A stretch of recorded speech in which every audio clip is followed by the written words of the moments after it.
Hello guys, welcome to this channel. This video will show you how to rename your project on CapCut PC. Oops, I'm sorry. Here I have one project, just easy project to editing my footage from my community, and then I want to change the name of this project. Recently I'm finding everywhere, I couldn't find it on this menu, I couldn't find it, and then I realized this small title on this window. As you can see, this is 0216. This is the project title. I want to change, this is the title. Then if I want to change, just press on this one and then you just type in new project name, for example.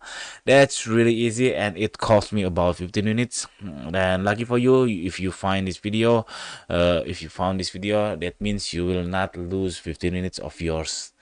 Okay, that's it. This very simple tutorial. If you think this content is helpful for you, you can click thanks on down below. We will really appreciate that. Thank you. Bye bye.